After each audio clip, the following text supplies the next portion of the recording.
Subscribe करें और bell दबाएं ताकि कोई खबर रह न जाए।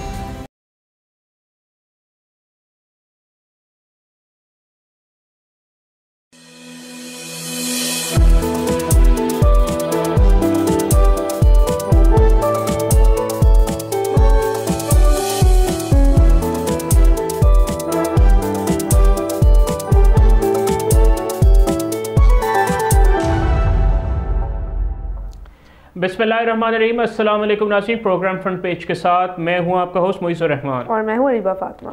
नाज़रीन, हम हर थोड़े अरसे के बाद जो है सुनते हैं, मतलब हम सब ने अपनी ज़िंदगी में सुना है कि पाकिस्तान एक नाजुक दौर से गुजर रहा है। कभी हम कहते हैं कि मईशत में इस्तेहकाम है और मुल्क तरक्की कर रहा है, फिर हर थोड़े अरसे के बाद हम IMF के पास चले जाते हैं। तो नाज़रीन, आज हमारे शो का बेसिकली जो मकसद है, आज हमने डिस्कस करना है कि हमारी इकॉनमी किस तरह बेहतर हो सकती है with obviously debates and empirical evidence from the rest of the world. Exactly, and the idea is कि इकोनॉमिक प्रोग्रेस को किस तरह समझा जाए, कितने मुख्तलिफ ज़ावियों से आप इकोनॉमिक प्रोग्रेस को एनालाइज कर सकते हैं और उसका इकोनॉमिक पॉलिसी से क्या ताल्लुक है।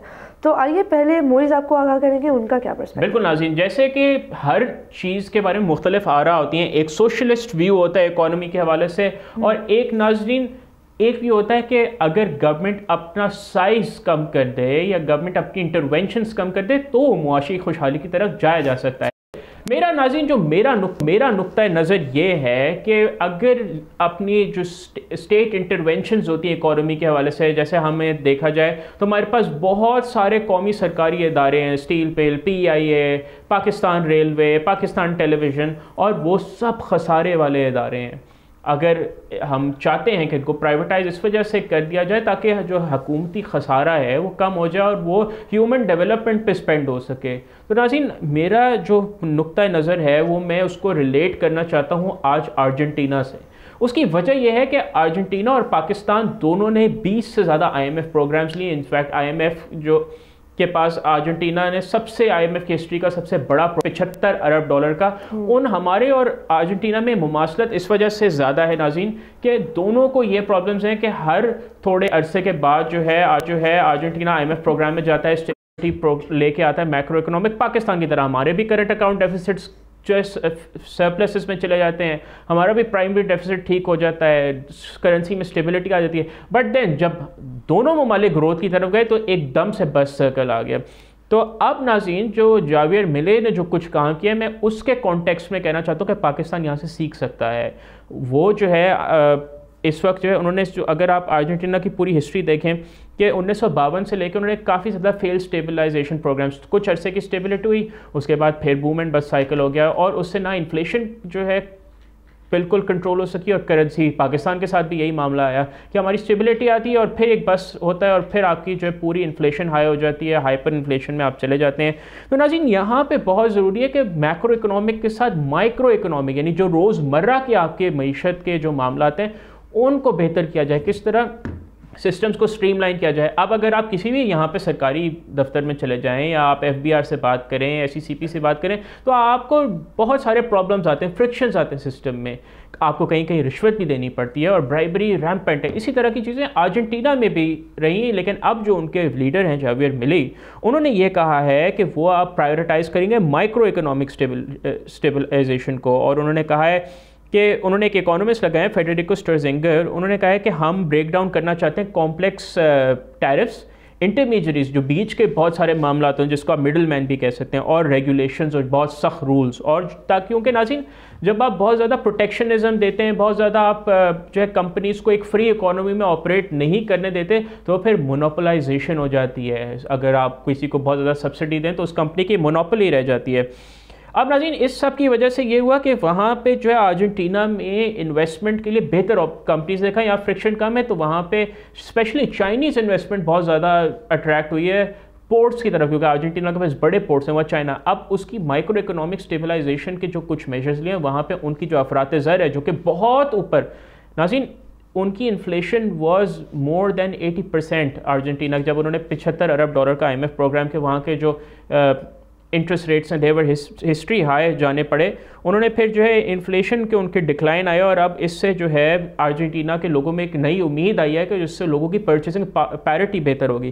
फिर नाज़रीन, आप जैसे अर्जेंटीना में ये मामला था कि सोशल सिक्योरिटी के अंदर हुकूमत की बहुत ज़्यादा इन्वॉल्वमेंट थी। जैसे हमारे यहाँ भी एहसास प्रोग्राम है, बेनज़ीर इनकम सपोर्ट प्रोग्राम है, काफ़ी अच्छी चीज़ें हैं, लेकिन इसके अंदर जब बहुत ज़्यादा हुकूमती इंटरवेंशन होती है तो इसकी जो एफिशिएंसी है वो कम हो जाती है। अर्जेंटीना में भी इसी तरह की ला कैंपोरा जैसी ऑर्गेनाइजेशन थी, वो पेरोनिस्ट मूवमेंट के साथ एसोसिएटेड थी, उसमें बहुत ज़्यादा करप्शन, और अब उन्होंने तमाम मिडलमैन कर दिया। उन्होंने कहा है कि डायरेक्ट सोशल सिक्योरिटी नेट लोगों तक जाएगी, तो यहाँ भी उन्होंने हुकूमत का रोल ख़त्म किया।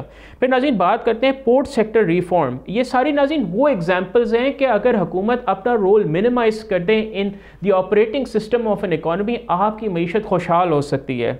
अगर आप देखें करप्शन, इनएफिशिएंसीज, माइक्रो इकोनॉमिक जो मामलात होते हैं जो उसमें बहुत ज़्यादा स्टेट इंटरवेंशंस होती हैं, इस पर पाकिस्तान में हर आदमी को रोज़मर्रा की ज़िंदगी में मसले मसाइल आते हैं। अब हमारे पास रियल एग्जांपल है अर्जेंटीना की शक्ल में, इवन तो उनकी जर्नी अभी स्टार्ट हुई है, कि अगर हम उन्हीं के तर्ज पर उनसे लेसन्स लेके हम अपनी माइक्रो इकोनॉमिक स्टेबिलिटी भी काम कर सकें, ताकि हम देर पा मुआशी इस्तेहकाम अपने मुल्क में ला सकें, ताकि लोगों को रोज़मर्रा की जो महंगाई जैसे संगीन मसले से हम लोगों को दूर कर सकें। बिल्कुल मोइज़, आई थिंक आपने काफ़ी ब्रिलियंट एनालिसिस किया कंसिडरिंग कि एग्रीकल्चरल रिफॉर्म्स और बाकी सारे रिफॉर्म्स भी अर्जेंटीना में इस वक्त हो रहे हैं। लेकिन I do think economic policy is not one size fits all. हर मुल्क को अपने लिए खुद अलग तरीके से सोचना होगा और अपने एक्सपर्ट एनालिसिस के ऊपर रिलाई करना होगा। पाकिस्तान का सबसे बड़ा मसला है elite capture. The reason why we are not able to progress economically is because the elites are holding us back. यहाँ मैं आपको बताऊँ नाज़रीन कि हिस्टोरिक एविडेंस जो पाकिस्तान के केस में सजेस्ट करता है वो ये है कि हमें मार्केट रिफॉर्म्स की ज़रूरत है, हमें रिड्यूस्ड रेड टेप की ज़रूरत है, गवर्नमेंट का साइज श्रिंक होने की ज़रूरत है यकीनन, लेकिन इतना नहीं कि एलीट्स टेक ओवर कर लें। यहाँ आपको बताएं कि there will be 3 different aspects जो मैं डिस्कस करूँगी। सबसे पहले बात करते हैं एग्रीकल्चरली। हिस्टोरिक पैटर्न्स पाकिस्तान में सजेस्ट करते हैं कि लैंड ओनरशिप एक ख़ास तबके की एग्रीकल्चर एलीट के हाथ में रही है। यहाँ पे बात करें कि स्टेट विड्रॉल जब होता है तो इस तरह का एलीट कैप्चर नहीं रिजॉल्व किया जा सकता। पाकिस्तान के 2% house holds, just 2% of all households control 45% of land area। मुल्क का आधे से तकरीबन आधा जो ज़मीन है वो सिर्फ 2% लोगों के पास है। और जब आप स्टेट की तकरीबन तमाम इन्वॉल्वमेंट ख़त्म कर देंगे, जैसे 1980s और 1990s में एग्रीकल्चर मार्केट्स को काफ़ी ज़्यादा डीरेगुलेट किया गया था, तो उसके बाद यही हुआ कि एलीट्स ने अपना कंट्रोल फर्दर कंसोलिडेट कर लिया। इनफैक्ट उनकी जो एग्जिस्टिंग वेल्थ थी, पॉलिटिकल कनेक्शंस थे, उससे उन्होंने प्राइवेटाइज्ड एसेट्स बनाए और डिफ़ॉल्ट के बाय डिफ़ॉल्ट एग्रीकल्चर लोन्स उन्हीं को मिलते रहते थे। यहाँ आपको ये भी बताएं नाज़रीन कि जो इस तरह की पॉलिसीज़ होती हैं वो कंपटीशन नहीं क्रिएट करती हैं, वो बल्कि स्टेट जब पीछे हट जाता है तो फिर एक फ्री फॉर ऑल मार्केट बन जाती है। जो जितनी पावर एक्यूमुलेट कर सकता है, जो जितनी वेल्थ एक्यूमुलेट कर सकता है, वो उसके ज़ोर पे पॉलिसीज़ को पुश फॉरवर्ड करता है। पाकिस्तान जैसा मुल्क है, वहाँ पे less oversight does not result in advantages historically. यहाँ ये बात करना ज़रूरी है कि मार्केट लिबरलाइजेशन क्या चीज़ है, ठीक है। जब आप इंश्योर करना चाहते हैं कि इक्विटेबल रिसोर्स डिस्ट्रीब्यूशन हो, प्रोग्रेसिव टैक्सेशन हो, उस तरह की बातें हो, तो वो जाहिर सी बात है उन के हक में नहीं है जो ऑलरेडी वेल्दी है, जो ऑलरेडी पावरफुल है, जो ऑलरेडी एलीट है। यहाँ सेकंड पॉइंट पे आते हैं, industrial policy. Industrial policy Pakistan में क्या हुआ 1950s और 60s में, जब इंडस्ट्रियलाइजेशन जो है वो ज़्यादा उसकी थोड़ी हैंड्स ऑफ अप्रोच की तरफ गया तो हमने ये देखा कि 22 फैमिलीज़ जो इमर्ज की वो इसी पॉलिसी के तहत इमर्ज की। 86% ऑफ पाकिस्तान इंडस्ट्रियल एसेट्स और 87% ऑफ पाकिस्तान बैंकिंग, ये सब इन 22 ख़ानदानों के हाथों में है। तो अगर हुकूमत भी हट जाएगी तो ऑब्वियसली हुकूमत के हाथ में कुछ नहीं रहेगा। जो हुकूमत के पास है बचा कुचा, जिससे हमारा निज़ाम थोड़ा बहुत चलता भी है, वो सब भी इन 22 ख़ानदानों की तरफ चला जाएगा। यहाँ ये बात करना भी बहुत ज़रूरी है कि जब आप इस तरह की इनफॉर्मल पॉलिटिकल कनेक्शंस की बेसिस पर पूरा मुल्क चला रहे होते हैं ना, तो मार्केट कंपटीशन रिड्यूस ही होता है, इंक्रीज़ नहीं होता। यहाँ ये भी बात करना बहुत ज़रूरी है कि फाइनेंशियल सेक्टर की रेगुलेशन जब 1990s में पाकिस्तान में जो है रिलैक्स की गई थी, तब भी ये एलीट फैमिलीज़ ने अपने न्यू प्राइवेट बैंक्स बना लिए और इनफैक्ट पूरी क्रेडिट मार्केट को कैप्चर कर लिया, और जो अभी तक इस एलीट कैप्चर के उसमें फंसी हुई है। हाफिज़ पाशा की रिपोर्ट से पहले भी ये सारी चीज़ों की कई हद तक जो है एक्नॉलेजमेंट थी हमारी सोसाइटी में कि इतने जो मैसिव लेवल पर सब्सिडीज़ मिलती हैं एलीट इंडस्ट्रीज़ को, जो कुछ ही ख़ानदान बाद में पावर एक्यूमुलेट करते जाते, ये इसलिए क्योंकि स्टेट की रिट नहीं है, स्टेट रेगुलेशन और इन्फोर्समेंट की कोई अथॉरिटी नहीं है, कोई पावर नहीं है, कोई इम्प्लीमेंटेशन ही नहीं है। यहाँ ये भी बात करना बहुत ज़रूरी है कि tax policy, which is my third point today, कि टैक्स पॉलिसी बहुत ज़रूरी है। इस वक्त मैं और आप, पाकिस्तान का जो सैलरी तबका है, सारे टैक्सेस हम ही दे रहे हैं। ये अमीर लोग जाएंगे टैक्स चोरी भी करते हैं कि टैक्स से बचते भी हैं, और ये पाकिस्तान का टैक्स टू जीडीपी रेशो तकरीबन तबाह कर चुकी है एट दिस पॉइंट। तो जब आप स्टेट को वीकर बनाएंगे, स्टेट कैपेसिटी को रिड्यूस करेंगे, तो जाहिर सी बात है there is no incentive to go after these rich families and get them tax. यहाँ ये भी बात करना बहुत ज़रूरी है कि जब 2000s में टैक्स कंप्लायंस को जो है इंक्रीज़ करने के लिए थोड़ा सा जो है सेल्फ असेसमेंट की तरफ सिस्टम को लेकर गए थे, तो हमें बहुत ज़्यादा नुकसान ही हुआ था। कोई जो है वो सामने आके उन्होंने टैक्स भरना नहीं शुरू कर दिया था। इनफैक्ट टैक्स अवॉइडेंस बढ़ गई थी पाकिस्तान की सोसाइटी में। And I agree with your points specially with regards to the tax reforms आपने बात की। लेकिन नाज़रीन, मेरा नुक्ता नज़र मैं अगर उसको समराइज़ करूँ वो यही है कि अनफॉर्चुनेटली एक बहुत ज़्यादा को रिलेशन है बिटवीन द स्टेट का एक्सेसिव रोल और जो पाकिस्तान का एलीट कैप्चर है। इस वजह से शायद अगर पाकिस्तान अपना स्टेट का excessive role in economic decision making कम कर दे और लोगों को, प्राइवेट इन्वेस्टर्स को मौका दे, तो शायद कुछ बेहतरी आ सके। I think movies let's meet midway. I think कि public private partnership is the way to go. वो वैसे एक इंटरेस्टिंग मॉडल ज़रूर है, उसमें कामयाबी तो पाकिस्तान जैसे मुल्क के लिए ना हम ये सब कुछ अमीर लोगों के हाथों में नहीं छोड़ सकते, क्योंकि अभी तक हमने छोड़ा हुआ था और देखिए हमारा क्या हाल हो रहा है। जब स्टेट नहीं होता ना, और जब डेमोक्रेसी नहीं होती, तो कोई इकोनॉमी सक्सीड नहीं कर सकती।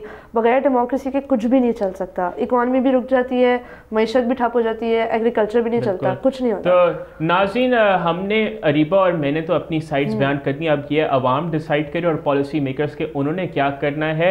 हम यहाँ पे एक ब्रेक लेते हैं और ब्रेक के बाद हम इसके बारे में मज़ीद गुफ्तगू करते हैं। हमने दावत दी है मुआशी माहिर अली खिज़र साहब को, जिनसे हम सवाल पूछेंगे। कहीं नहीं जाएगा, हमारे साथ ही रहिए, देखते रहिए, बोलते हैं।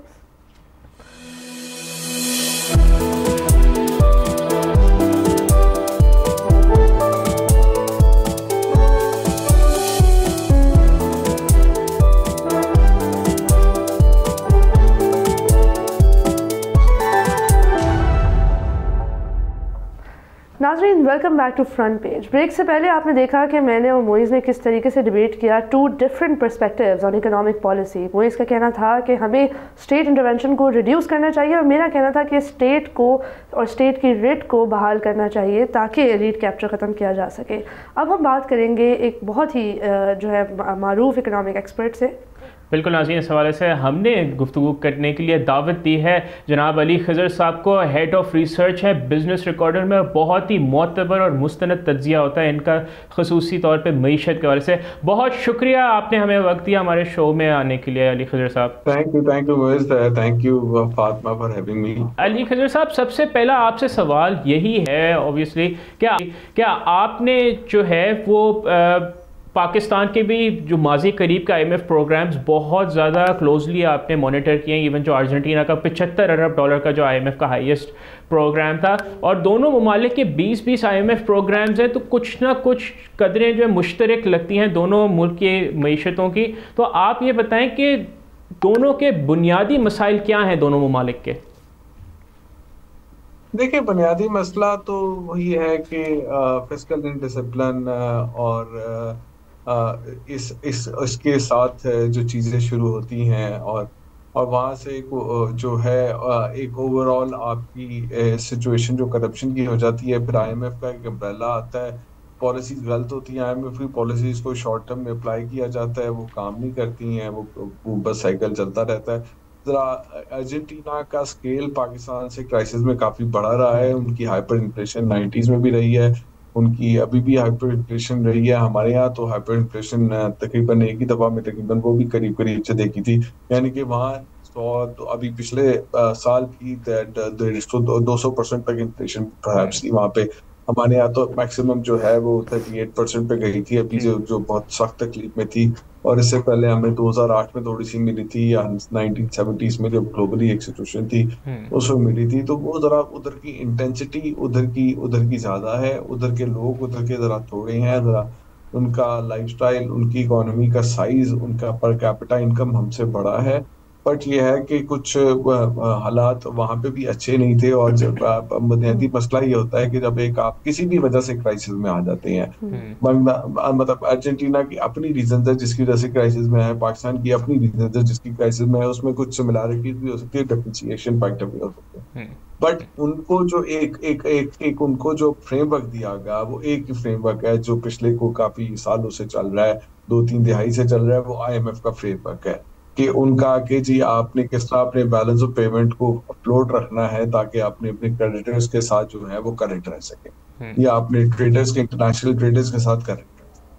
बिल्कुल। तो उसमें चीजें खराब से खराब होती गई तो उधर ज्यादा खराब हो गई।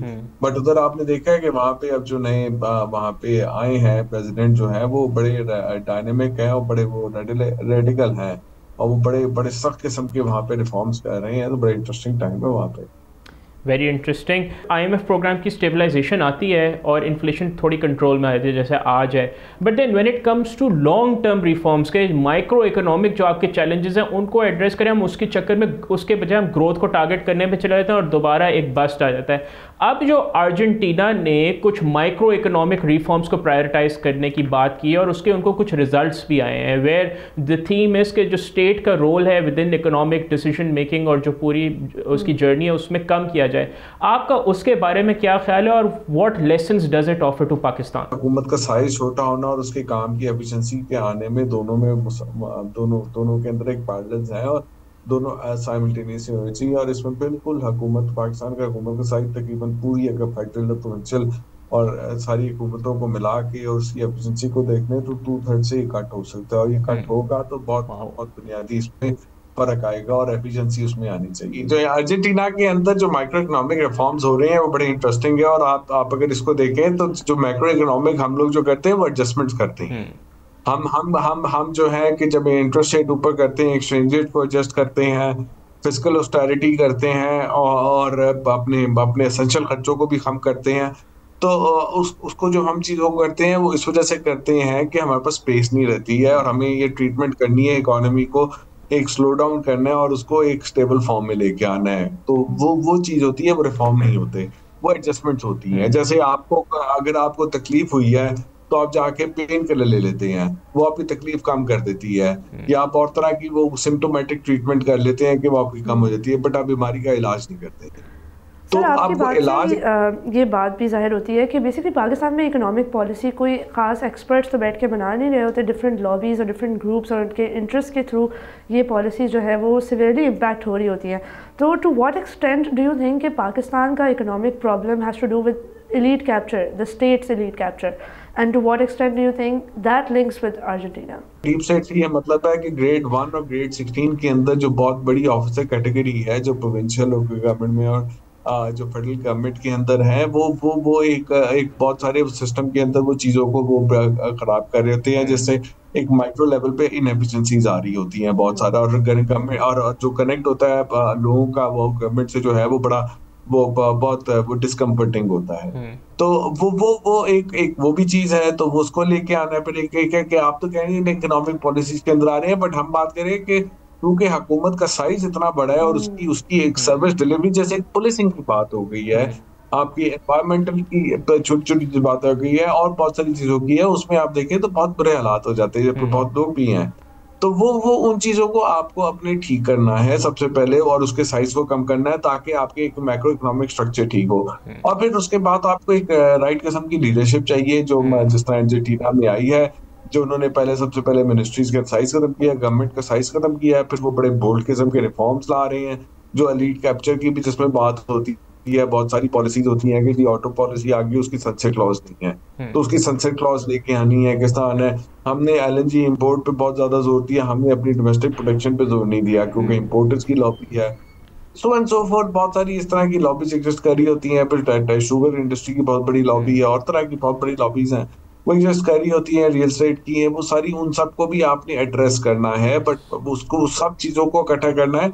बट ये हुकूमत के साइज और हुकूमत के अपनी जो रिफॉर्म है वो मेरे ख्याल में सबसे पहले होगा, तो ही उसके बाद किसी और चीज पे रिफॉर्म हो सकता है। बिल्कुल सही कह रहे हैं आप कि जाहिर सी बात है हुकूमत के साइज़ को इम्पैक्ट करना बहुत ज़रूरी है, कंट्रोल करना बहुत ज़रूरी है, एंड आई थिंक काफ़ी लोगों ने इनफैक्ट इसके ऊपर बात भी की है, लेकिन उनको उस तरीके से इस पॉलिसी को ना तो इम्प्लीमेंट करने का मौका मिला है, ना तो हमें कोई नियर फ्यूचर में ऐसी होप नज़र आ रही है कि हुकूमत का साइज़ कंट्रोल होगा। इनफैक्ट तनख्वाहें बढ़ाई जा रही हैं पार्लियामेंटेरियंस की। तो considering all of that and considering the fact कि हम एक ऐसे मुल्क में हैं पाकिस्तान में जो कॉन्स्टेंटली पॉलिटिकल इंस्टेबिलिटी का भी शिकार है, जो पीपल मैंडेट के साथ लोग आते हैं उनके पास रिफॉर्म करने की स्पेस भी ज़्यादा होती है।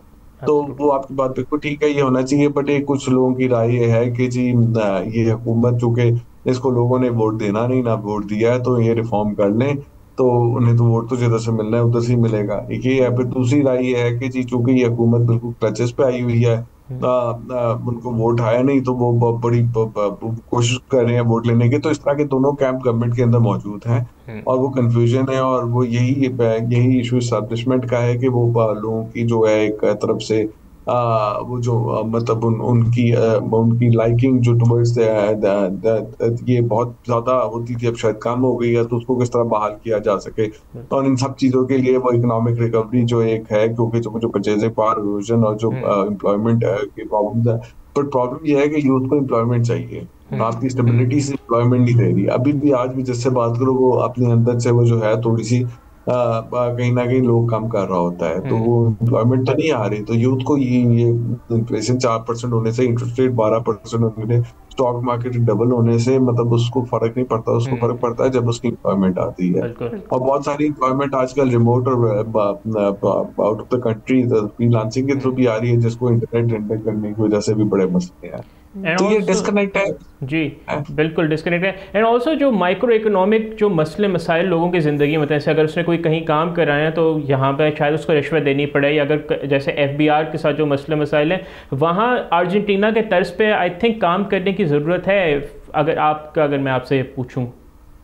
जी बिल्कुल करने की। देखिए तहस नहस हुआ हुआ है निज़ाम। आप उसी तहस नहस निज़ाम के अंदर उसी उसूलों के ऊपर आप उसी चीजों पे हुकूमत लाके आप कह रहे हैं कि मैं रिफॉर्म कर सकता हूँ, तो मतलब ये तो ऑक्सीमोरॉन हो गया ना, कि मतलब एक चीज आप कह कुछ रहे हैं और वो कर कुछ रहे हैं, तो क्वालिफाइड में तजाद हो गया ना। तो ऐसे थोड़ी रिफॉर्म होते हैं, ऐसे थोड़ी कमिटमेंट होती है। तो वो तो हो ही नहीं सकता। वो आपको ला के एक प्रॉपरली इसकी सफाया करना है और करना है। PR के अंदर भी मतलब इस वक्त उन्होंने ऑनेस्ट लोग लगा दिए हैं, 5 लोग करप्ट निकाल दिए हैं, बट वो कहते हैं कि जी क्योंकि मैं ऑनेस्ट हूँ तो और मैं इनका कॉम्पिटेंट हूँ नहीं, मैं सबको खींच कर ले जाऊँ, तो वो भी नहीं है। तो आप बिल्कुल आपको रिफॉर्म बहुत सख्त किस्म के लाने हैं, और जिसमें बहुत सारे इंटरेस्ट ग्रुप जो across the board, across the political parties, across the establishment मौजूद है, अक्रॉस द बिजनेस कम्युनिटी मौजूद है, अक्रॉस आपके मीडिया के अंदर मौजूद है, उन सब की क्लीनिंग होनी चाहिए। उन सबको एक ही लेंस से देखना चाहिए और उनको एक ट्रीटमेंट होनी चाहिए। और उसमें बहुत डिसरप्शन भी आती है और सब कुछ होता है, बट जहाँ पे हम पहुंच चुके हैं हम बिजनेस एज यूजुअल से ठीक नहीं हो सकते। बहुत शुक्रिया अली खजर साहब, आपने अपनी कीमती राय का इजहार किया और बहुत ही मुफस्सल अंदाज में बताया कि पाकिस्तान के लिए क्या लेसन्स हैं दुनिया से। और आई थिंक अली खजर साहब ने बताया कि आप पॉइंट ऑफ व्यू था कि state needs to the right thing, उसके लिए right man needs to be put on the right job. या मेरा जो ओपिनियन था कि गवर्नमेंट अपना इंटरवेंशन कम करे थ्रू बेसिकली क्लीनिंग की ज़रूरत है। बिल्कुल हर इदारे की, हर इकोनॉमिक फ्रेमवर्क की सफाई की ज़रूरत है, और सफाई नस्फ़ ईमान भी है। लेकिन ये होगा कैसे और कब तक, ये तो हमें आगे ही पता चलेगा। बिल्कुल। और ये नाज़रीन एक ऐसा टॉपिक है जिस पे हमें बार बार we need to educate people as well as ourselves, और इस पर हमें और ज़्यादा गुफ्तगू करेंगे। लेकिन यहाँ हमारे शो का वक्त हुआ जाता है ख़त्म। आपसे इंशाल्लाह मुलाकात होगी अपने अगले शो में। टिल देन अपना बहुत ख्याल रखिएगा, और बोल न्यूज़ के सोशल मीडिया हैंडल्स पर अपना फीडबैक ज़रूर दीजिएगा। खुदा हाफिज़।